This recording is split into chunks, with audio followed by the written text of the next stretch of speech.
أعوذ بالله من الشيطان الرجيم بسم الله الرحمن الرحيم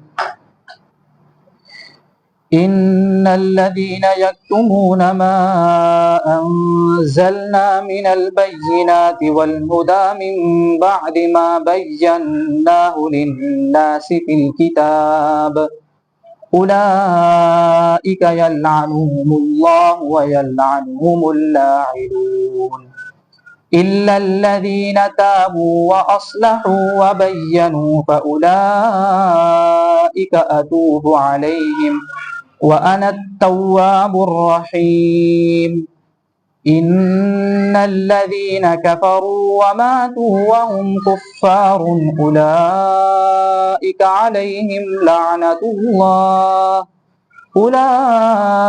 عليهم لعنة الله والملائكة والناس أجمعين خالدين فيها لا يخفف عنهم العذاب ولا هم ينظرون وإلهكم إله واحد لا إله إلا هو الرحمن الرحيم صدق اللہ العظیم. پچھلے جمعہ کو جو ہمارا درس قرآن تھا وہ آیت نمبر 154 سے تھا نا. وَلَنَبْلُوَنَّكُمْ بِشَيْءٍ مِّنَ الْخَوْفِ وَالْجُوعِ وَنَقْصٍ مِّنَ الْأَمْوَالِ وَالْأَنفُسِ وَالثَّمَرَاتِ. آزمائشوں کے اوپر اللہ پاک فرما رہے ہیں آزمائیں گے تو ہم تمہیں ضرور. آزمائشیں تو آتی ہیں انسان کے اوپر, اور جب بنانے والا خود کہہ دے کہ میں نے بنایا ہے میں آزمائشیں بھیجوں گا تو سکون بھی آ جاتا ہے کہ بھئی جو آزمائشیں بھیج رہا ہے اسی کا ہے سب کچھ. اگر وہ لے لے تو اس کا ہے, ہمیں کیا. اور اگر وہ دے رہا ہے تو بھی اس کی مہربانی, وہ دے رہا ہے. اور اگر وہ نہ دے تب بھی اس سے کوئی پوچھنے والا نہیں ہے. آپ کو کوئی عاریتاً کوئی چیز دیتا ہے کہ یار یہ لے لو پائپ, کس سے آپ نے پائپ لے لیا, پانی تھوڑا کنیکشن کرنا ہے دینا, پلاس لے لیا پیش کر, کوئی بھی چیز ہم پڑوسیوں سے آگے پیچھے کسی سے بھی مانگ لیتے ہیں اور جب لے کے اپنا وہ کام کر لیتے ہیں. اب وہ پلٹ کے جب آپ سے وہ چیز مانگتا ہے تو آپ کو غصہ آتا ہے غصہ آتا ہے, آنا بھی نہیں چاہیے. تکلیف ہوتی ہے, بولو نا, یہیں اور دھیان ہے. کوئی تکلیف ہوتی ہے, کوئی پریشانی ہوتی ہے, کوئی مشکل ہوتی ہے, نہیں دل ذہن میں کیا ہوتا ہے بھائی چیز ہی اسی کی تھی تو وہ مانگے گا نا, ظاہر سی بات ہے. بھائی جس سے پلاس لیا وہ مانگ لے گا واپس, جس سے پائپ لیا تو وہ مانگے گا واپس. جو بھی چیز جس سے لوں گا وہ چیز اسی کی تھی تو وہ مانگ رہا ہے نا, تو اس کی ہے تو میں نے اس کو اٹھا کے واپس دے دی. اب اگر کوئی کہے مجھے غصہ آ رہا ہے کہ یار اس نے کیوں مانگ لی مجھ سے چیز, اور پھر باویلا مچائے, شور مچائے, غصہ کرے, تو لوگ اس کو کیا کہیں گے, یار آپ بے وقوف آدمی ہو, غلط غصہ کر رہے ہو, آپ غلط بات پہ, ناجائز بات پہ آپ غصہ کر رہے ہیں, ایسا نہیں ہونا چاہیے. ٹھیک ہے. تو اللہ تعالیٰ اگر کسی کی جان, کسی بندے کو جس کو اللہ نے جان دی, طاقت دی, سب کچھ دیا, اللہ نے روح قبض کر لی, بلا لی اپنے پاس, ختم. اللہ کی چیز تھی, اللہ نے لے لی. صحت کسی کو دے دی, اب وہ بیچارہ کمزور ہو گیا, بیمار ہو گیا, اللہ نے دی تھی, اللہ نے لے لی. مال اللہ نے کسی کو دیا تھا, اب وہ بیچارہ سڑک پر آ گیا, بھائی اللہ نے دیا تھا, اللہ نے لے لیا, تو کیا پریشانی ہے, کیا مسئلہ ہے بھائی. دی ہوئی چیز اللہ کی تھی اور اللہ ہی نے واپس لے لی, تو روتے کیوں, پریشانی کس بات کی ہے, واویلا کس بات کا. جس نے لیا وہ واپس بھی دے سکتا ہے, اس کو راضی کرو. کیا پتہ تمہارے اپنے گناہوں کا نتیجہ ہے, یا پھر جو ہے پھر اللہ تعالیٰ کی طرف سے سخت آزمائش ہے, پھر اس پر صبر کرو, اللہ نوازیں گے بہت سارا. تو اللہ پاک نے پھر آخر میں فرمایا کہ یہی لوگ ہیں ہدایت پر جو صبر کرتے ہیں اور کہتے ہیں کہ یار اللہ کا تھا, اللہ نے لے لیا, تو یہ لوگ کیا ہیں, یہ ہدایت پر ہیں. پھر آگے اللہ تعالیٰ نے صفا اور مروہ ان دو چیزوں کا ذکر کیا کہ یہ شاعر اللہ میں سے ہیں. شاعر اللہ میں نے آپ کو بتایا تھا نا, شاعر اللہ جو اسلام کی علامات کہلاتی ہیں, دین کی علامات کہلاتی ہیں. بھائی سر پہ ٹوپی رکھنا, پائنچے ٹخنوں سے اوپر رکھنا, اور جو ہے صلحاء علماء کا لباس پہننا, ڈھیلا ڈھالا لباس پہننا. اسی طریقے سے جو ہے بھائی نکاح, شادی سے نکاح کرنا وغیرہ وغیرہ, یہ ساری کی ساری چیزیں جو کیا کہلاتی ہیں, کعبۃ اللہ ہے, نماز ہے, قرآن ہے, یہ ساری کی ساری چیزیں کیا کہلاتی ہیں, شاعر اللہ. یہ علامات ہیں اسلام کی. اب اگر کوئی ان کے اوپر نکتہ چینیاں کرنے لگ جائے, جیسے کہ کل میں نے ایک جگہ وہ تحریر میں لکھا, وہ ایک بوڑھی خاتون ہے, وہ شاعر اللہ کے اوپر جو ہے کہہ رہے ہیں کہ کیا ٹوپی, کیا کرتا, شلوار نیچے, شلوار اوپر, ٹوپی, ٹخنے چھپاؤ, ٹخنے اٹھاؤ, اور جو ہے نیل پالش لگا لی تو نماز نہیں پڑھو, وغیرہ وغیرہ وغیرہ وغیرہ. بھائی کہہ رہے ہیں کہ کیا ہے, اللہ اس چیز کا محتاج ہے کیا. نیل پالش لگا کر اگر کوئی بندہ, عورت کہہ رہی ہے کہ ہم نماز, منع ہے کہ نیل پالش لگا کے نماز نہیں پڑھو, تو وہ جواب کیا دے رہی ہے, کہہ رہی ہے اللہ اتنا ویلا, نعوذ باللہ من ذالک, اللہ اتنا فارغ بیٹھا ہو کہ میری نیل پالش دیکھ رہا ہے کہ جب تک میری نیل پالش لگی ہوئی تو میں نماز نہ پڑھوں. یہ دیکھو یہ ساری کی ساری چیزیں شاعر اللہ کہلاتی ہیں. صفا مروا ہو کوئی بھی چیز, صفا مروا کیا ہے, دیکھو ادھر سے لے کے ادھر تک بھاگ رہی ہے اما ہاجرہ, اللہ نے اس کو کیا کہتے ہیں واجب کر دیا, اب صحیح کرنی ہے تمہارے کو. جب بھی عمرہ یا حج کے لیے جاؤ گے یہاں پر آپ کو بھی بھاگنا پڑے گا. کوئی آدمی کہے کہ یار یہ بھاگنا کیا, اللہ کو یہ دوڑانا کیا ضروری ہے اللہ کو ہمارے لیے؟ عقل سے اگر آپ سوچو گے اور عقل اگر دین یاد میں عقل لڑاؤ گے تو کیا کہو گے؟ چھوٹتے آپ یہ کہو گے یار یہ کیسی بات ہے, دوڑ رہے ہیں بھاگ رہے ہیں, یہ کون سا دین ہے, یہ کون سا اسلام ہے. لیکن جب میں کہہ دوں گا بھائی اللہ کا حکم ہے, اب عقل لڑانے کی ضرورت ہے. بس اللہ نے کہہ دیا یہاں سے لے کے یہاں تک دوڑنا ہے تو دوڑنا ہے, نبی نے فرما دیا یہاں سے لے کے یہاں تک دوڑنا ہے تو دوڑنا ہے, ختم ہو گئی بات. اسلام جب لے آئے تو اپنی عقل کو تو پس پش ڈال دو نا, ختم ہو گئی بات. حضرت علی رضی اللہ تعالیٰ عنہ کا وہ کتنا مقول ہے, مشہور مقول ہے, مشکات شریف میں موجود ہے, کہ فرمایا کہ اگر دین اسلام تابع ہوتا عقل کے تو پھر میں چمڑے کے جو موزے ہوتے ہیں اس کے اوپر مسا نہیں کرتا بلکہ کہاں کرتا, نیچے مسا کرتا. مٹی تو نیچے لگتی ہے, گندگی تو نیچے لگتی ہے, لیکن چونکہ اسلام عقل کا محتاج نہیں ہے, اسلام نے جو ہے آپ کو یہ نہیں کہا کہ آپ اپنی عقل لڑاؤ. اسلام نے کہا کہ بھائی جب اوپر مسا کرنا ہے چمڑے کے موزے پہ تو کہاں کرنا ہے, اوپر کرنا ہے, ورنہ عقل کیا کہتی ہے نیچے کرو. تو عقل نہیں لڑانی نا. تو اسی طریقے سے پائنچے ٹخنوں سے اوپر رکھنا یہ شاعر اللہ ہے. اللہ کے نبی نے کیا فرمایا, ما اسفل من الکعبین من الازار فی النار, جو پائنچے ٹخنوں سے نیچے ہوں گے اللہ ان کو جہنم میں جلائیں گے ٹخنوں کو. تو دیکھو عذاب کی وہی سنائی گئی ہے اس کے اوپر. ٹوپی پہننا یہ شاعر اللہ میں سے, اللہ کے نبی علیہ الصلوۃ والسلام ہمیشہ سر ڈھانک کر رکھتے تھے. اور اسی طریقے سے نیل پالش اگر آپ نے لگائی ہوئی ہے تو اسلام نے ہمیں سکھایا کہ بھائی اس میں لگا کے, کیونکہ وضو کا پانی آپ کے ایک ایک رز تک پہنچنا چاہیے, وہ نہیں پہنچے گا تو نماز بھی نہیں ہوگی. تو اس میں یہ کہنا ہے کہ بھائی اللہ اتنا فارغ نعوذ باللہ من ذالک کہ وہ ہماری نیل پالش کو دیکھ کے نماز کو قبول نہیں کرے گا. تو یہی معاملہ تب بھی کہا کریں جب آپ کسی ڈاکٹر کے پاس علاج کے لیے جائیں اور علاج کروائیں اور ڈاکٹر کہے کہ بھائی آپ کو دیکھو یہ میڈیسن کھانی ہے, یہ میڈیسن کھانی ہے, یہ میڈیسن کھانی ہے, یہ انجیکشن لگوانے, یہ ڈرپ لگوانی ہے. تو اس وقت یہ محترمہ یا کوئی بھی عقل مند خاتون یا کوئی بھی عقل مند یا لبرلزم قسم کے جو لوگ ہوتے ہیں اس وقت یہ نہیں کہتے کہ یار اللہ محتاج ہے مجھے اتنی سی گولی کے ذریعے سے صحت دینے پہ, وہ تو ایسی بھی دے سکتا ہے, گولی بھی کھائیں گے, انجیکشن بھی لگوائیں گے, ڈرپ اتنی بھی سوئی ہوگی وہ بھی گھسڑوائیں گے, نہیں گھسڑو یہ بھی لگاؤ ہمارے کو ڈاکٹر نے لکھ کے دیا ہے. اب کوئی کہے کہ بھائی کیا تمہاری صحت کے لیے اتنی سی سوئی کو گھسڑانا کیا ضروری ہے, کہ ہاں بہت ضروری ہے. وہاں اپنی عقل کو کیا کر دیتے ہیں, بالکل سائڈ میں کر دیتے ہیں, یار عقل نہیں لڑانی, صحت کا مسئلہ ہے. اور جہاں مسئلہ آتا ہے ایمان کا, اسلام کا, وہاں اپنی عقلیں لڑاتے ہیں کہ یار یہ ضروری تو نہیں ہے. اور جو خاتون, وہ بوڑھی خاتون جو کہہ رہی تھی پانچ ٹخنوں سے اوپر رکھنا, نیچے رکھنا, ٹوپی پہننا, لوگوں کو کافر وغیرہ وغیرہ, یہ ساری باتیں, ان خاتون کو آپ دیکھیں گے تو ان کے سر کے بال کو دیکھ کے پتہ نہیں چلتا یہ بوڑھا مرد ہے بوڑھی عورت ہے. اپنا تو یہ حال ہے ان کا, پتہ نہیں چلتا یہ آدمی ہے کہ عورت ہے. اب بھائی تم اپنا تو دیکھو, خود دین پر عمل چھوڑ کے کرنا نہیں ہے تو کیا کریں, یا دین پر عمل تو کرنا نہیں ہے لیکن ہیں بھی مسلمان, تو اس کو دین کے لبادے کو ایسا پھیر دو کہ داغدار کر دو, سامنے والے کے دل میں بھی شکوک و شبہات ڈال دو. یہ حال ہے ان لوگوں کا. تو شاعر اللہ پر اگر آپ عمل نہیں کرتے, نہ کریں آپ یہ کہیں کہ مجھ سے عمل نہیں ہوتا, میرے اندر کوتاہی ہے, لیکن خود عمل نہ کرنے کی وجہ سے اس شاعر اللہ کو, دین اسلام کو اپنی مرضی سے پھیر دینا جہاں دل چاہے, اور یہ کہنا کہ یار یہ کوئی بات ہے کہ تم لوگوں کو کافر کہہ رہے ہو, وہ اس کو کافر کہہ رہا ہے, وہ اس کو کافر کہہ رہا ہے, کہ یہ کوئی چیز ہے کہ نہیں, یہ کوئی فتوی لگانے کی چیز ہے, کہہ رہے ہیں یہ تو اللہ پوچھے گا کون کافر ہے کون مسلمان ہے. تو اللہ اور اس کے نبی نے چند اصولی چیز سکھائی ہے نا, کہ بھئی یہ سیکھو, یہ چیزیں ہیں, اب اس کے ماتحت جو چلے گا وہ ایمان والا ہے, جو اس سے ہٹ کے زندگی گزارے گا وہ ویسے ہی کافر ہے اللہ اس کے رسول کے نزدیک. مولوی حذیفہ نے کسی بھی عالم دین نے اس کو کافر بنایا نہیں, بلکہ بتا دیا بھائی جان آپ کافر ہو گئے. اب یہ کہنا کہ یہ مولوی ایک دوسرے کو کافر کہتے ہیں, مولوی تھوڑی کہہ رہا ہے. مسئلہ یہ ہے کہ خار نکالنی ہے مولوی پر, چونکہ اللہ اس کے رسول پہ تو خار نکال نہیں سکتے. مولوی اگر اپنا دین پیش کر رہا ہو, ہاں یہ بات ہے ساری, اگر کوئی بھی عالم دین اپنا دین پیش کر رہا ہے کہ بھائی میں یہ کہتا ہوں, نہیں وہ تو کہہ رہا قرآن یہ کہہ رہا ہے, حدیث یہ کہہ رہی ہے, فقہا یہ فرمان فقہ میں یہ باتیں لکھی ہوئی ہیں, ساری کی ساری باتیں اللہ کے نبی علیہ الصلوۃ والسلام سے, صحابہ کرام سے, فقہاء کرام سے یہ جو ہے مستنبط ہیں, ہمیں ملی ہوئی ہیں, یہ آپ کے سامنے پیش کیا جا رہا ہے, عمل کر لو, ٹھیک نہیں کرتے تو نہیں کرو. اب آپ یہ کہو کہ نہیں یہ مولوی کہتا ہے, مولوی تھوڑی کہہ رہا ہے.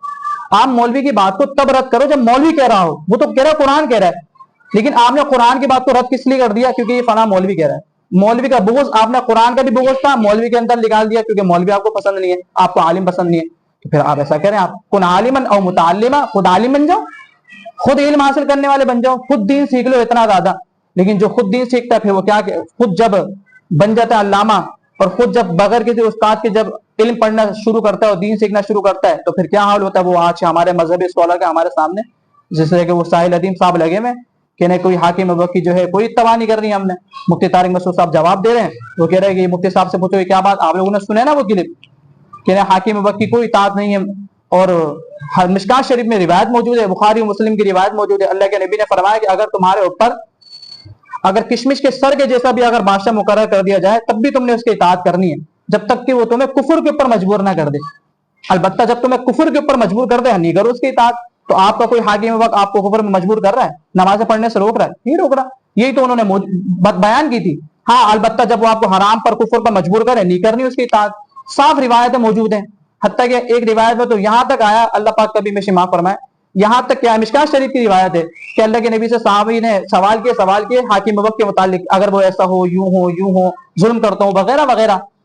حدیث کا مفہوم یوں ہے. تو آخر میں اللہ کے نبی نے فرمایا کہ تیرے لیے بہتر یہ کہ تو صبر کرے, بس بغاوت کا علم بردار نہیں بننا کہ حاکم وقت کے خلاف بغاوت کرو, کیونکہ اسلام نے اطاعت کو پسند کیا ہے.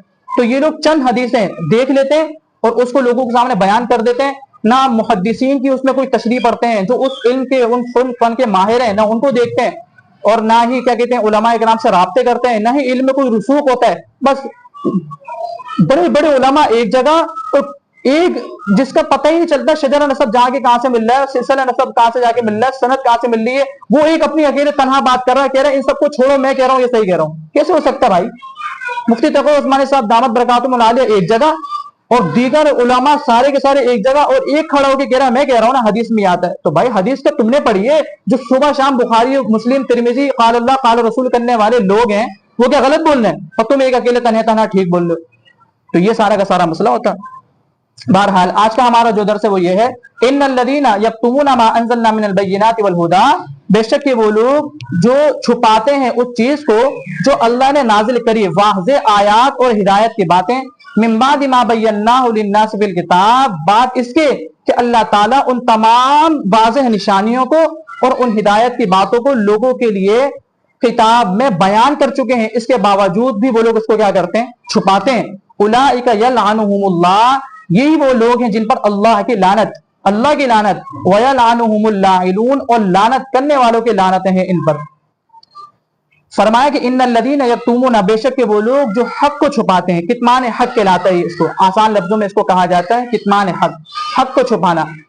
دیکھو ایک چیز تو یہ ہے کہ مثال کے طور پر آپ موجود ہیں اور آپ کے علاوہ بھی بہت سارے لوگ جاننے والے ہیں, اور آپ سے کسی نے کوئی مسئلہ پوچھا اور آپ نہیں بتاتے کیونکہ سامنے والا اور بھی موجود ہے, وہ بتا دے, کوئی مسئلہ نہیں ہے. حدیث شریف میں آتا ہے, ابن ماجہ کی روایت ہے, عن ابی ہریرہ رضی اللہ تعالی عنہ قال قال رسول اللہ صلی اللہ علیہ وسلم من سئل عن علم یعلمہ فکتمہ الجمہ اللہ یوم القیامۃ بلجام من النار. جس شخص سے کسی علم کے متعلق کوئی سوال کیا گیا, کوئی بات پوچھی گئی, یار یہ اس کے مسئلے کا بتانا, کوئی بھی بات ہو اس سے پوچھی گئی اور اس بندے کو وہ بات معلوم بھی تھی, فکتمہ, اس کے باوجود اس کو کیا کر دیا, اس نے چھپا دیا, نہیں بتائی. فرمایا کل قیامت کے دن اللہ اس کو آگ کی لگام پہنائیں گے, آگ کی لگام پہنائیں گے, اس نے حق بات کو کیا کر دیا, چھپا دیا.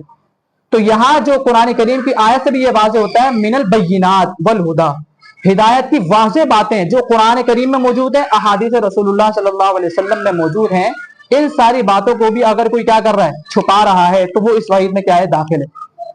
قرآن کریم میں جو کچھ بیان ہو چکا توحید کے متعلق, رسالت کے متعلق, عقیدہ آخرت کے متعلق, اور اسی طریقے سے کفر اور شرک اور بدعات کے متعلق جو چیزیں واضح طور پر بیان ہو گئیں, اب کوئی آدمی اس کو کسی نہ کسی وجہ سے, عہدے کی وجہ سے, کسی ڈر کی وجہ سے, پریشر کی وجہ سے, یا مال کی وجہ سے, یا کسی بھی وجہ سے اس بات کو کیا کرتا ہے, حق بات کو بیان نہیں کرتا, جو قرآن میں واضح طور پر موجود ہے اس کو کیا کر رہا ہے, چھپا رہا ہے, تاکہ نوٹ آتے رہیں, نوٹ ایڈ کرے, بیان نہیں کر رہا. تو فرمایا اس کو کل قیامت کے دن آگ کی لگام پہنائی جائے گی.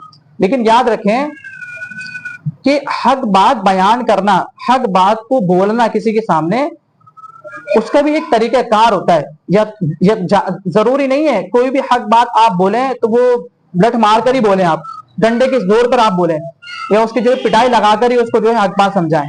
حق بات سمجھانے کے لیے زور زبردستی کرنے کی ضرورت نہیں ہوتی. حق بات سمجھانے کے لیے بھی حکمت کی ضرورت ہوتی ہے, حکمت کے ساتھ اس بات کو کیا کرنا ہوتا ہے, سمجھانا ہوتا ہے. دیکھو بھائی ہر چیز حق ہے اپنی جگہ, قرآن کریم میں بہت ساری باتیں حق ہیں. بھائی دیکھو شراب حرام ہے, حق ہے نا, حرام ہے, اللہ نے قرآن کریم میں بیان کیا کہ بھائی کیا کرو, یہ تو رجس ہے، یہ تو غلط ہے، یہ تو خمر ہے، یہ تو شراب ہے، یہ بالکل حرام ہے، اس کو نہیں پینی. لیکن دیکھو حق بات صحابہ کرام رضوان اللہ تعالی علیہم اجمعین کو بیان کی، لیکن کس طریقے سے؟ 4 طریقوں، 4 موقعوں پر. ایک ساتھ شراب کو حرام نہیں کیا، ایک ساتھ شراب کو حرام قرار نہیں دیا کہ یوں کہہ دیا کہ بھائی اب اسلام لے آئے شراب حرام ہے، نہیں ایسا نہیں کرا. لیکن سب سے پہلے کیا کرا؟ سب سے پہلے بتوایا بھائی کہ یہ شراب ہے، تتخذون منہ سکرا ورزقا حسنا، اس سے تم لوگ اپنے لیے شراب بناتے ہو اور پاکیزہ رزق بناتے ہو. تو باقی اس میں یہ ہے کہ چلو پہلے ان کو تھوڑا فائدہ بتا دیا شراب کا، ٹھیک ہے. اب نمبر 2 بات آئی، جب نمبر 2 میں بتا دیا کہ بھائی اب جب صحابہ کرام کو تھوڑا سا شراب کے متعلق پتہ چلا، اب آگے جا کے ایک اور آیت نازل ہو گئی، فیہما اثم کبیر ومنافع للناس. بھائی اس میں نفع تو ہے لیکن گناہ زیادہ ہے. ہاں دیکھو بتا دیا نہیں بتا دیا، کیا کرا؟ دوسرا اسٹیپ کیا استعمال کیا؟ نفع تو ہے شراب پینے میں لیکن گناہ کیا ہے؟ گناہ زیادہ ہے. اب صحابہ کرام کچھ کیا ہو گئے، یار گناہ تو زیادہ ہے، نفع تو ہے، فائدہ تو ہوتا ہے، چستی آتی ہے شراب پینے سے، بہت سارے فوائد ہیں، بعض بیماریوں کا علاج ہے. لیکن کیا کرے گا آدمی؟ اب جب اس نے دیکھا فیہما اثم کبیر، اللہ فرما رہے گناہ بڑا ہے، تو صحابہ بعض رک گئے. حق بات کے اب ان کو کیا کری جا رہی ہے؟ تلقین کی جا رہی ہے، لیکن تدریجن بتدریجن. نمبر 3، ایک موقع پہ پھر صحابہ کرام جو ہے نماز پڑھ رہے تھے اور حضرت علی رضی اللہ تعالیٰ عنہ نے آگے جا کے نماز پڑھائی اور نماز میں سورہ کافرون میں کچھ غلطی کر دی اور یوں بول دیا کہ بس اس کو میں سمجھانے کے لیے تو بس یوں سمجھ لیں کہ لا اعبد ما تعبدون کو انہوں نے یوں کہہ دیا کہ جس کی تم عبادت کرتے ہو ہم اس کی عبادت کرتے ہیں بتوں کی. تو شراب کے نشے میں تو یوں بیان کر دیا. اب اللہ پاک نے جو ہے تیسری آیت نازل فرمائے، اے ایمان والو لا تقربوا الصلاۃ وانتم سکارا، نشے کی حالت میں نماز کے قریب مت جاؤ. ابھی بھی شراب کو حرام ٹوٹلی بالکل کلیہ طور پر نہیں کیا، بلکہ کیا کہا؟ بھائی شراب صحیح ہے لیکن ابھی نماز کے موقع پہ، نماز کے پہلے شراب نہیں پینی. اب سارے ٹائم بک ہو گئے، عصر سے مغرب کوئی نہیں پی سکتا، ظہر سے عصر کوئی نہیں پی سکتا، ظہر سے اور اسی طریقے سے مغرب سے عشاء، عشاء کے بعد اور فجر سے لے کے ظہر تک یہ گیپ بچا بہت سادہ. اب اس میں شرابیں چلنے لگی تو رات کے موقع پہ شرابیں پینے لگ گئے. اب اللہ پاک قرآن کریم میں اب ایک مرتبہ حضرت حمزہ رضی اللہ تعالیٰ عنہ اور دیگر صحابہ بیٹھے ہوئے تھے اور ایک واقعہ ہو گیا جس واقعے کے تحت آخرکار حضرت عمر رضی اللہ تعالیٰ عنہ کے بارے میں آتا ہے کہ انہوں نے فرمایا کہ اللہ شراب کے بارے میں اب کوئی واضح آیت آپ نازل فرما دیں. اتنا بڑا واقعہ اب ہو گیا. اب آخرکار اللہ پاک نے قرآن کریم میں آیت نازل فرمائی، انما الخمر والمیسر والانصاب والازلام رجس من عمل الشیطان فاجتنبوہ، اب بچو اس سے، یہ حرام ہے ٹوٹلی، یہ رجس ہے، گندگی ہے، یہ شراب، یہ ساری جوا اور یہ ساری کی ساری چیزیں حرام ہے، اس سے بالکل فاجتنبوہ، اجتناب کرو تاکہ تم لوگ کامیاب ہو جاؤ. تو دیکھو صحابہ اکرام کی کیونکہ شراب رگ رگ میں بسی ہوئی تھی، پیتے تھے، عرب جو قبائل سارے کے سارے شراب پیتے تھے، لیکن ایک دم سے ان کی اس عادت کو چھڑانا مشکل تھا. تو حق بات تو کرنی تھی، حق بات ان تک پہنچانی تھی، لیکن یہ نہیں کہ ایک ہی ڈنڈے کے زور پہ 4 اسٹیپ آہستہ آہستہ آہستہ آہستہ آہستہ آہستہ چوتھے اسٹیپ میں آگے بیان کر دیا کہ بھائی اب تو ٹوٹلی کیا ہے، حرام ہے، بالکل اس سے کیا ہو جاؤ، بچ جاؤ. تو دیکھو حق بات بیان تو کرنی ہے لیکن اس کے لیے کیا کرنا ہے؟ طریقہ کار ہونا چاہیے. اللہ کے راستے کی طرف دعوت دینے کے لیے سب سے پہلی چیز کیا بتائی؟ ادعو الی سبیل ربک بالحکمہ، حکمت کو لازم پکڑو. جب بھی کسی کو دین کی طرف بلانا ہے، کسی کو دین کی طرف جوڑنا ہے تو حکمت کو لازم پکڑو. حکمت کا مطلب یہ نہیں ہوتا کہ آپ اس کے رنگ میں رکھ جاؤ. ہمارے یہاں بہت بڑا مسئلہ یہ سمجھا جاتا ہے کہ جو کر رہا ہے کر رہا ہو تو میں بھی اس کے ساتھ لگ جاؤں، یار اس کو جوڑنا ہے. یہ مطلب نہیں ہوتا. مطلب یہ ہے حق راستے میں اس کو بلانے کے لیے نرمی کا گوشہ اختیار کر لو. ہاں حرام کام ہے، جیسے مثال کے طور پر آپ کسی کو نمازی بنانا چاہتے ہو، وہ کہہ رہا میں تو تب نمازی بنوں گا جب تم ایسا شراب پیے گا. تو آپ کہیں یار چلو شراب پی لو کوئی مسئلہ نہیں، نماز تو پڑھنے لگ جائے گا. یار کیا ہوتا ہے، 1-2 پیگ اگر میں نے لگا دیے تو ایک بندہ نمازی بن جائے گا، ایک بندہ تو چل یار بسم اللہ الرحمن الرحیم چل گئی. کیونکہ مولوی حذیفہ نے کہا تھا لوگوں کو دین کی طرف لانا ہے لیکن نرمی کے ساتھ. تو نرمی تو یہی ہے بھائی، 1-2 پیگ اگر ہم نے بھی لگا لیے تو بھائی بندہ جڑ جائے گا، نمازی بن جائے گا. اس سے بڑی کیا سعادت ہے بھائی. نہیں یہ کام نہیں کرنا، حرام کا ارتکاب نہیں کرنا. کہیں پتہ چلا آپ بھی اس کے ساتھ 2-3 پیگ لگانے لگ گئے، چاہ کے یہ بھی جڑ گیا. اسی طریقے سے کوئی بندہ آپ جس کو نمازی بنانا چاہ رہے ہیں، دین کی طرف لانا چاہ رہے ہیں، وہ کہتا ہے بھائی میں نمازی دیکھ تب بنوں گا جب تو میرے ساتھ 5-6 نمازیں چھوڑے گا. اب تو بھی 1-2 نمازیں چھوڑ، پھر چل، پھر میں دیکھ تو چھوڑے گا نا، پھر میں بھی پکا نمازی بن جاؤں گا. آواز کہیں کوئی مسئلہ نہیں، میں قضا کر لوں گا. یار اللہ بڑا غفور رحیم ہے. دیکھو میری ایک نماز چھوڑنے سے کیا ہوتا ہے، ایک بندہ نمازی بن جائے گا. ایک سے بھلے 2 ہو جائیں گے، کیا ہو گیا، خیر ہو گئی، ایک نماز چھوڑ دیتے ہیں، خیر ہو گئی. اب آپ کیا کر رہے ہیں، آپ بھی اس کے ساتھ بے نمازی بن گئے. نہیں، حرام کام میں اس کا ساتھ نہیں دینا، غلط کام میں اس کا ساتھ نہیں دینا. اسی طریقے سے کوئی آدمی آپ اس کو ترغیب دے رہے ہیں بھائی تو داڑھی رکھ لے دین کی طرف آ جا، اس کو ترغیب دے رہے ہیں. اب وہ آپ کو کہہ رہا ہے کہ بھائی میں داڑھی تب رکھوں گا مولوی صاحب، پہلے آپ بھی جو ہے ایک دفعہ پینچ بنا کے دکھاؤ میرے کو وی آئی پی کری.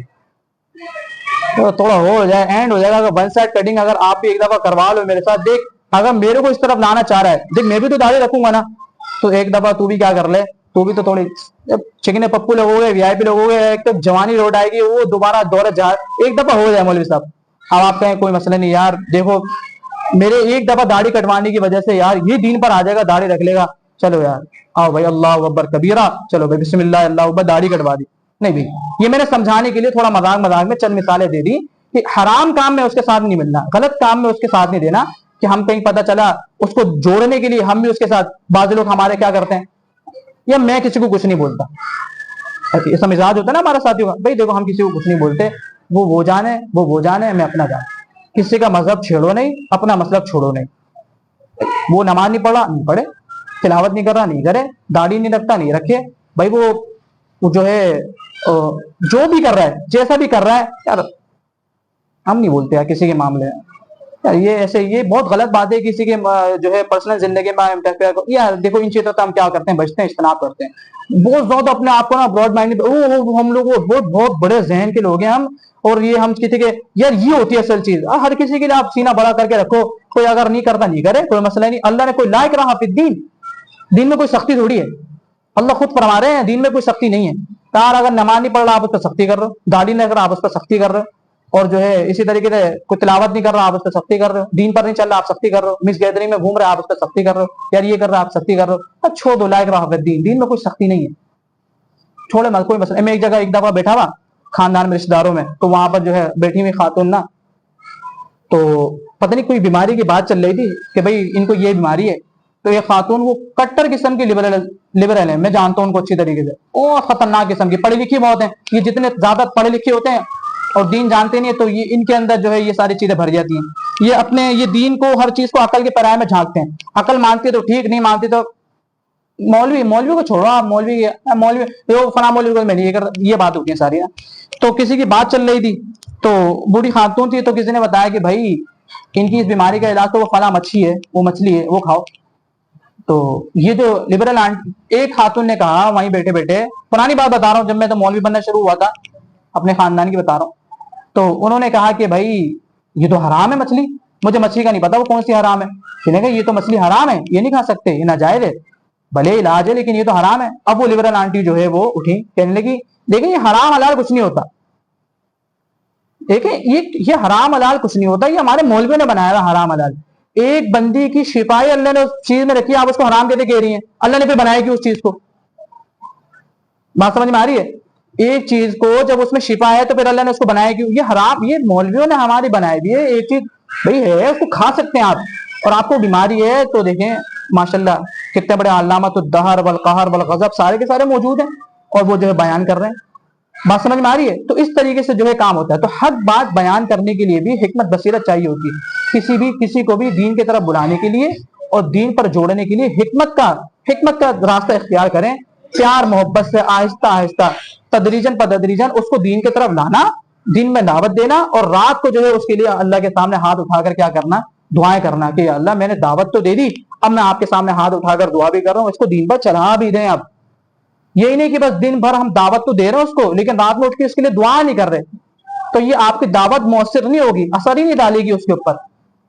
اصل درد آپ کے دل کا تب پتہ لگے گا جب آپ اس کو دن میں دعوت دو اور رات میں اٹھ کر اس کی پرچی لگا دو اللہ کے یہاں کہ یا اللہ دن بھر میں نے اس کو دعوت دی تھی، اب میرا کام صرف یہ تھا، اب یا اللہ میں آپ کے سامنے ہاتھ اٹھا کر فلاں فلاں فلاں فلاں کے لیے دعا کر رہا ہوں، یا اللہ اس کی زندگی کو آپ بدل دیجیے. اللہ بدل دیں گے، اللہ کے لیے کیا مشکل ہے. بات سمجھ میں آ رہی ہے؟ تو فرمایا کہ ہاں واضح دلائل قرآن کریم کو چھپانا، کتمان حق کرنا واضح، بالکل شرک کا رد ہو رہا ہے ہم چھپا رہے ہیں، بدعات کا رد ہو رہا ہے ہم چھپا رہے ہیں، حق بیان ہو رہا ہے، سود کو جو ہے قرآن کریم میں منع کیا جا رہا ہے، حرام کھانے سے منع کیا جا رہا ہے، اور ہم کیا کر رہے ہیں اس کو گنجائشیں نکال کے لوگوں کو دے رہے ہیں، چھپا رہے ہیں.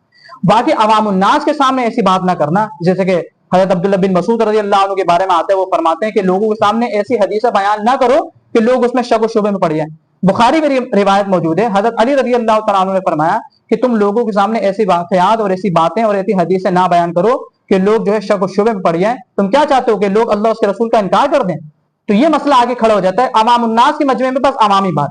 کسی بھی مجمع میں اگر جس حدیث ایک روایت میں غالباً آتا ہے اہل حق کو اس کی بات یعنی اہل کو جو اہل بندہ ہے اس کو اس کی وہ بات بتا دینا اس کے لیے سونا چاندی کی چیزیں مانند ہے. یعنی اس کا حق تھا کہ اس کو آپ نے وہ بات بتا دی, وہ اہل بھی تھا, آپ نے اس کو وہ بات بتا دی. لیکن نا اہل کو بات بتانا اس بات کی ناقدری ہے. ایک آدمی اس چیز کا اہل نہیں ہے اور اس کو وہ بات بتا رہے ہو آپ, یہ اس بات کی ناقدری ہے, آپ نے اس کے سامنے یہ بات کی کیوں. عام مجمع میں ابھی مفتی طارق مسعود صاحب کا معاملہ ہوا نا, تو عام مجمع تھا وہ سارا کا سارا, تو وہی تو عام مجمع ہی تو تھا, تو عام مجمع کے سامنے ہو گئی بات. اور ایسی بات ہو گئی جو اس عام مجمع کی عقل سے تھوڑی سی زیادہ کیا تھی, اوپر تھی, اور لوگ تو اور اوپر سے ریکارڈ بھی ہو گئی, اور ریکارڈ ہونے کے بعد پھر لوگوں نے اس کو چھوڑا بھی نہیں, اور اس کے اوپر بات ہو گئی اور یہ ساری کی ساری چیزیں ہو گئی. بات بالکل صحیح سمجھا رہے ہیں, بات بالکل حق بات ہے اور حق بات کو سمجھا رہے ہیں, لیکن وجہ کیا ہے, سامنے والا جو مجمع بیٹھا ہوا ہے اور عوام الناس جو اس موبائل کے ذریعے سے اس کیمرے کے ذریعے سے اس بات کو سن رہی ہے, اس کی جو وہ کیپیسٹی ہے بات کو سمجھنے کی وہ کیا ہے, بہت کمزور ہے. اب تم بیچارے مکئی والے کو, دودھ والے کو, آپ اس کو کوئی فزکس پڑھ رہا ہے تو فزکس کے اس کو سمجھانے لگ جاؤ باتیں, نیوٹن کو اس کو لو سمجھانے لگ جاؤ, کیمسٹری کی اس کو ڈیفینیشن سمجھانے لگ جاؤ, اور کمپیوٹر کی اس کی ڈیفینیشن سمجھا, وہ کیا سمجھے گا اس بات کو, کوئی سمجھے گا؟ وہ تو بولے گا مجھے تو چپل سلوانے تو سلواؤ ورنہ یہی منہ پہ ماروں گا, کیا کر رہے ہو میرے سامنے تم یہ بیٹھ گئے. وہ نہیں مانے گا آپ کی بات کو, بولے گا بھائی شاباش سائڈ میں ہو جاؤ, یہ کیا باتیں کر رہے ہو. تو ہر بندے کو اس کی نہج پر آگے بات سمجھانی ہوتی ہے. بہرحال مفتی کتنا پروپیگنڈا ہوا اور کتنی بکواسات ہوئی مفتی صاحب کے بارے میں, ہم سب کے سامنے ہے وہ ساری کی ساری باتیں. اور بظاہر کا لفظ بھی حضرت نے جو ہے استعمال فرمایا. میں کون ہوتا ہوں, میں حضرت کی جوتی کا تو خاک بھی نہیں ہوں, ان کی حضرت تو اتنے بڑے آدمی ہیں, چلو کوئی حضرت بات ہو گئی, انہوں نے بظاہر کا لفظ بھی استعمال کر لیا. اور جو ہے علماء نے, اپنے ہی ہمارے علماء نے, حضرت مولانا منظور مہنگا صاحب دامت برکاتہ اللہ علیہ نے اور دیگر علماء نے, حضرت مہنگا صاحب کو تو ہم نے سنا انہوں نے خوب گرفت بھی کر لی, وہ بڑے وہ کر سکتے ہیں, اور انہوں نے سمجھا بھی دیا, سب کچھ ہو گیا. اب اس کے باوجود جو ہے ایک مخصوص ہمارا طبقہ چھوڑ ہی دے رہا حضرت کو, اتنا پیچھے پکڑ کے سارے بیٹھ گئے. حالانکہ جو بات مفتی طارق مسعود صاحب دامت برکاتہ اللہ علیہ نے کی ہے وہی بات ان کی اپنی کتابوں میں بھی لکھی ہوئی ہے, اور یہ چل رہی ہے ساری, وہ ساری تحریریں چل رہی ہیں. تفسیر نعیمی صفحہ نمبر 20, مقیاس الحنفیت, اسی طریقے سے مظہر القرآن کے نام سے, یہ ساری کی ساری کتابیں انہی حضرات کی ہیں جو لوگ اتنا زیادہ طارق مسعود صاحب دامت برکاتہ اللہ علیہ کے بارے میں پروپیگنڈا پھیلا رہے ہیں کہ گستاخی کر دی, قرآن کے بارے میں یہ کہہ دیا, قرآن کے بارے میں یہ کہہ دیا.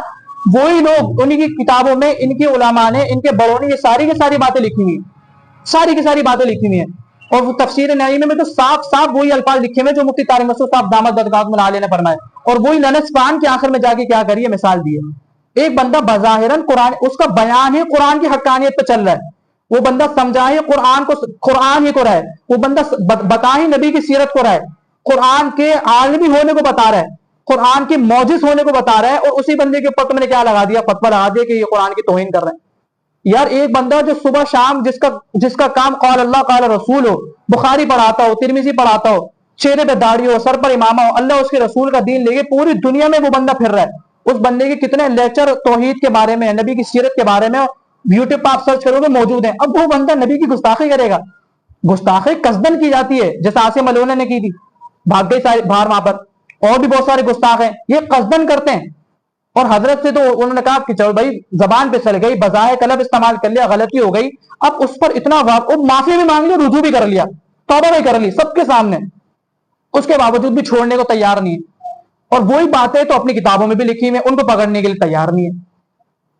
اور اس میں تو مقیاس الحنفیت میں تو غالباً یہ بات بھی لکھی ہوئی ہے کہ ہم اس قرآن کو نہ پڑھ لیں, نعوذ باللہ جو کتے پر نازل ہوا, نعوذ باللہ من ذالک. آپ ان سے پوچھو تو وہ تو کہیں گے یار یہ تو الزامی بات سمجھانے کے لیے ہم نے یہ بات کہی ہے. تو اگر کوئی آدمی کہتے کہ احمد رضا خان صاحب کی کتاب کے بارے میں اگر کوئی یہ کہتے کہ کتے پر نازل ہو جاتی, کوئی مانے گا؟ قرآن کریم کے بارے میں یہ مثال اتنے آرام سے آپ نے دے دی, اور ان کے بارے میں.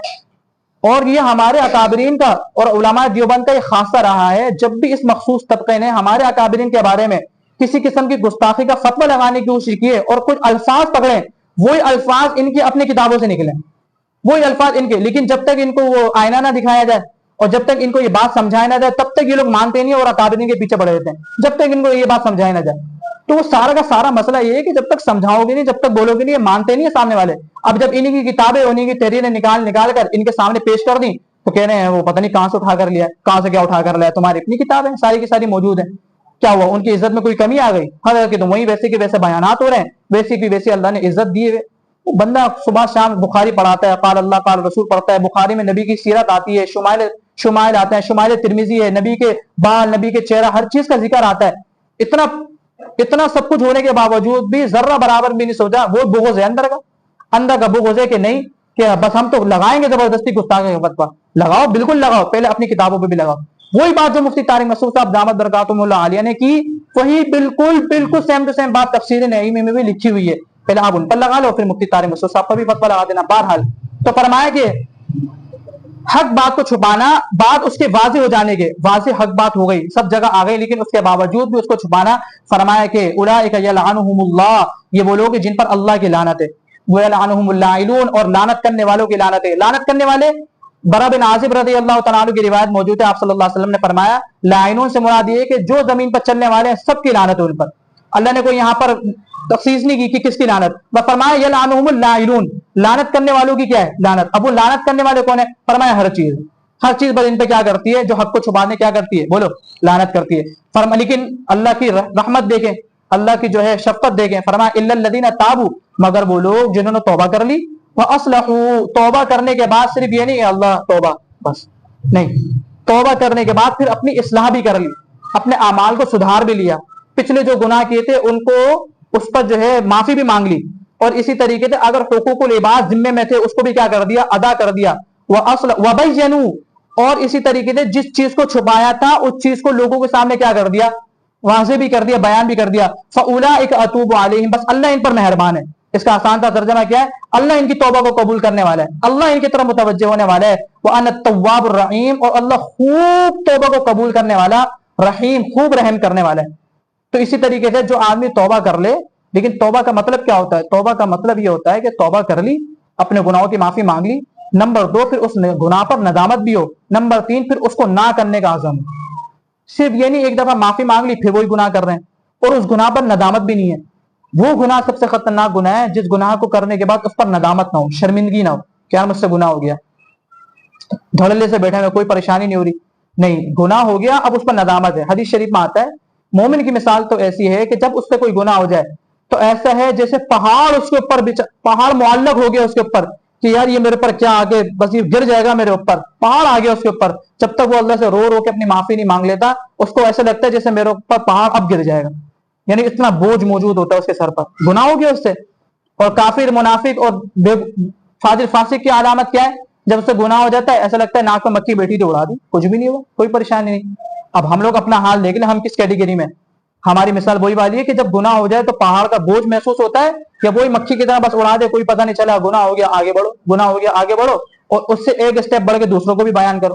اللہ فرما رہے جب توبہ کرو گے تو اتوب علیہم، میں تمہاری توبہ کو آگے بڑھ کے قبول کروں گا۔ وانا التواب، اور التواب یہ مبالغہ کا صیغہ ہے، اللہ فرما رہے خوب توبہ کو قبول کرنے والا ہوں، خوب رحم کرنے والا ہوں۔ ان الذین کفروا، اللہ پاک فرما رہے بے شک یہ وہ لوگ جو کافر ہیں، وماتوا وہم کفار، اور اس حال میں مرے کہ کافر تھے۔ ایک تو کفر پہ زندگی گزاری لیکن جب موت آئی تو کس حال میں آئی؟ کفر کی حالت میں موت آئی۔ اولئک علیہم لعنت اللہ والملائکۃ والناس اجمعین، یہ وہ لوگ ہیں جن پر اللہ کی، فرشتوں کی اور تمام کے تمام لوگوں کی کیا ہے؟ لعنت ہے۔ دیکھو لعنت بہت بری چیز ہے۔ لعنت کا مطلب کیا ہوتا ہے؟ اللہ تعالیٰ کی رحمت سے دوری، لعنت کا یہ مطلب ہوتا ہے۔ لعنت کسی پر بھی کرنا جائز نہیں ہے، حتیٰ کہ وہ کافر کے معاملے میں بھی آپ کو لعنت کرنے کی اجازت نہیں ہے۔ وجہ اس کی یہ ہے کہ دیکھو جس آدمی کا کفر پہ مرنا آپ کو یقینی طور پر معلوم ہو جائے کہ یہ آدمی کفر ہی پر مرا ہے، اس کے بارے میں تو آپ لعنت کر سکتے ہیں، لیکن اب چونکہ وحی کا سلسلہ ختم ہے، آپ کو چونکہ پتہ نہیں ہے کون آدمی کفر پہ مر رہا ہے، کیا پتہ مرنے سے پہلے اس کو اسلام مل گیا ہو اور مرنے سے پہلے اس نے کلمہ پڑھ لیا ہو، لہذا اب کسی کافر پہ بھی تعین کے ساتھ متعین کر کے لعنت کرنا جائز نہیں ہے۔ البتہ جس کا کفر آپ کو پتہ ہے کہ یہ کفر ہی پر مرا ہے اس پر لعنت، اس پر جو ہے لعنت آپ کر سکتے ہیں، لیکن آپ کو پتہ نہیں کس کے، جیسے ابو جہل ہے ان کے اوپر آپ کرو، بھائی کفر پر بننا ہمیں معلوم ہے، لیکن جس کے اوپر آپ کو کفر پر مرنا آپ کو پکا نہ پتا ہو آپ اس کو لعنت نہیں کر سکتے۔ اسی طریقے سے فرمایا کہ کسی مومن کو لعنت کرنا، کسی مومن کو لعنت دینا یہ ایسا ہے گویا اس کو قتل کرنا، کسی مومن کو لعنت دینا گویا اس کو قتل کرنے کے مترادف ہے، اتنی بری چیز ہے کسی کو لعنت دینا۔ لعنت کا مطلب یہ ہے کہ سامنے والے کو آپ اللہ کی رحمت سے دوری ہونے کی بددعا دے رہے ہو، یہ مطلب ہے لعنت کا۔ اور عورتیں اس گناہ میں سب سے زیادہ ملوث ہیں، سب سے زیادہ یہ گناہ عورتیں کرتی ہیں،